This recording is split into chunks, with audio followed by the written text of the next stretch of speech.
sejarah dan menjadi saksi para pejuang kemerdekaan. Tidak hanya mempunyai bangunan bersejarah peninggalan kolonial Belanda, tetapi juga memiliki ciri khas unik lainnya. Salah satunya adalah Kampung Alam Malon. Kampung Malon berada di Kecamatan Gunung Pati, Kota Semarang, Jawa Tengah. Di situ tersembunyi sebuah permata yang memadukan seni, alam, dan budaya. Berbeda dengan Semarang Bawah yang merupakan daerah pesisir, Kampung Malon berada di Semarang Atas yang merupakan daerah pegunungan. Kampung Malon terkenal sebagai kampung batik warna alam. Batik yang diproduksi berupa batik dengan pewarna alami. Batik warna alam merupakan salah satu unggulan yang dimiliki Kampung Alam Malon. Dihasilkan dari tangan-tangan kreatif dengan ketekunan yang menggunakan daun indigo, kulit mahoni, limbah buah bakau, hingga menjadi sebuah karya yang tak hanya indah, tetapi juga ramah bagi bumi. Melalui batik, warga Kampung Alam Malon merajut asa, meningkatkan ekonomi keluarga, dan menciptakan peluang baru bagi generasi muda.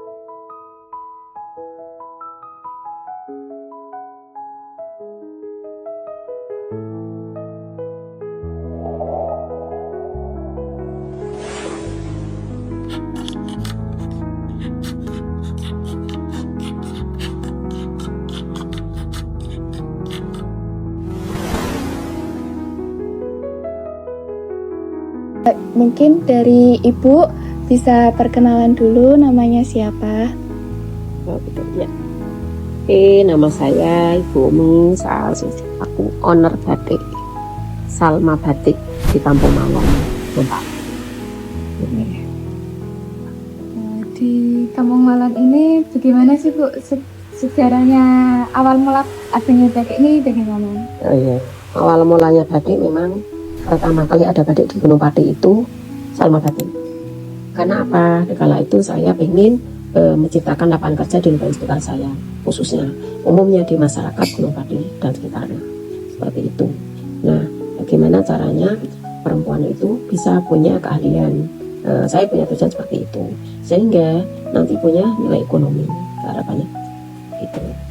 Nah, kita mengadakan edukasi, mengadakan pelatihan, ya, khususnya di wilayah Malon, dan umumnya di sekitar Gunung Pati dan sekitarnya, gitu. Kalau yang membedakan motif batik dari batik Malon ini dari yang lainnya ya, dengan yang lainnya? Ya, tentunya kita motif desain sendiri, ya. Dan apa yang ada di sekitar kita jadikan sebagai motif, ya, sebagai motif, dan di situ memang ada filosofinya, begitu. Terus kita punya warna alam, di mana alam sekitar kita itu melimpah ruah, apa yang ada di sekitar bisa dimanfaatkan, seperti dedaunan, tumbuh-tumbuhan, apa yang sudah tidak terpakai bisa dimanfaatkan, terutama ada limbah, seperti itu. Kita proses sebagai bahan pewarna. Itu yang membedakan dari batik yang lain. Gitu. Ya. Untuk selanjutnya bisa dijelaskan bagaimana proses pembuatan batik di sini dari awal buat sampai siap dijual. Kalau produksinya ya tentunya kain. Ya, kain itu pun kita cek dulu kainnya itu rusak apa enggak, ya itu bisa dipakai apa enggak, dan kainnya pun harus kain katun berbahan dasar katun, seperti itu. Kalau enggak sukra, mori biru, kayak gitu ya. Terus setelah itu pemilihan kain, lalu ada proses namanya proses scoring. Terus ada proses namanya mordanting. Nah, kain sebelum dibatik itu memang ada prosesnya dulu, gitu. Tujuannya apa? Untuk menghilangkan kotoran yang ada di kain itu sendiri, dan juga tujuannya juga untuk membuka saraf pori-pori kain agar dibatik di warna itu bisa lebih mudah, kayak gitu. Setelah proses mordannya selesai, udah cuci, dijemur, kering, biasanya kita setrika. Itu. Nah, setelah itu ada proses yang namanya mau dicat atau mau ditulis. Kalau mau ditulis, mau bikin batik tentunya kita desain dulu, kita pola dulu, gitu. Sesuai yang diinginkan, pengen polanya apa? Di saat itu pengen bikin apa, jadi bikin, gitu, kayak gitu. Nah, setelah ada proses desain, terus ada penjiplakan kan, jiplak gambar tadi di kain, itu namanya jiplak. Nah, setelah itu proses pencantingan. Setelah pencanting, berarti ada pewarnaan. Pewarnaan, misalkan mau menghendaki berapa warna, ya berarti ada proses lagi, namanya nutupi atau nembok nutup kayak gitu, atau bironi. Kayak gitu. Nah, setelah itu proses penutupan selesai, mau diwarna lagi berarti tinggal celup warna. Nah, begitu juga selanjutnya, misalkan masih mau menghendaki warna lagi, lain lagi berarti ada proses pengulangan lagi. Nah, setelah itu terus ada proses namanya pelorotan atau proses ngelorot. Proses ngelorot itu proses tahap terakhir, itu udah selesai, jadilah kain seperti ini, kayak gitu. Ngecap ya itu juga setelah tadi proses yang awal itu udah selesai. Mungkin kalau mau dipola ya boleh, tidak dipola ya nggak apa-apa. Misalnya pola, misalkan mau digatoke antara depan dengan depan ya, belakang dengan belakang, itu kan mungkin biasa kita naik mungkin masih perlu pola ya, berarti kadang kita garisi, kita pakai pensil kayak gitu. Nah, terus setelah ngecat selesai ya seperti tadi, warna, ada penutupan, warna lagi, terus lorot, jadilah batik. Gitu. Kalau tergantung dari pemesanan itu. Kalau dari tujuan dari Kampung Malon itu apa, dan sasaran utama pekerjanya siapa saja di kampung ini? Sasarannya ya terutama ibu-ibu rumah tangga. Awalnya kan gitu. Ibu rumah tangga, setelah mereka selesai melakukan aktivitas sehari-hari, nah daripada nggak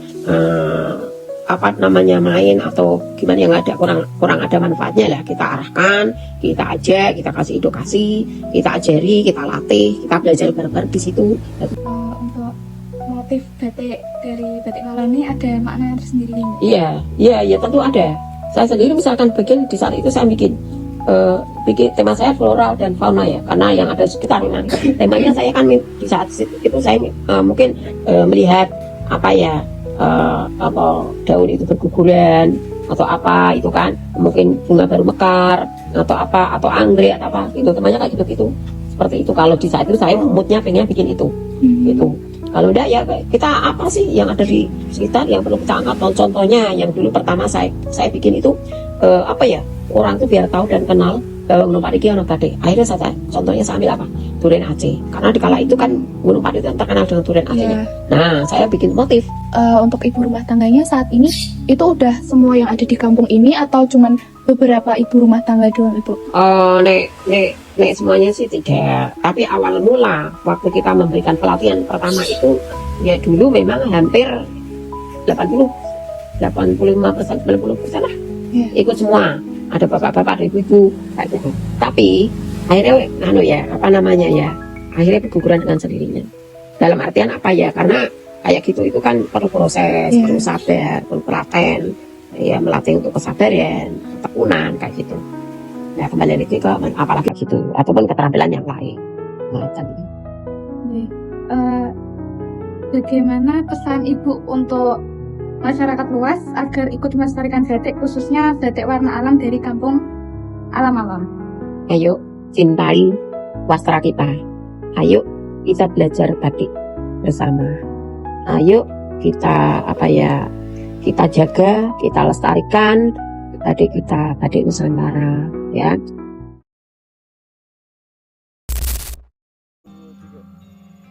Batik terlahir untuk dicintai.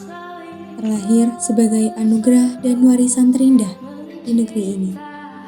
Batik lahir dari kesabaran, dirawat oleh tradisi, dan menjadi wujud cinta masyarakat terhadap alam.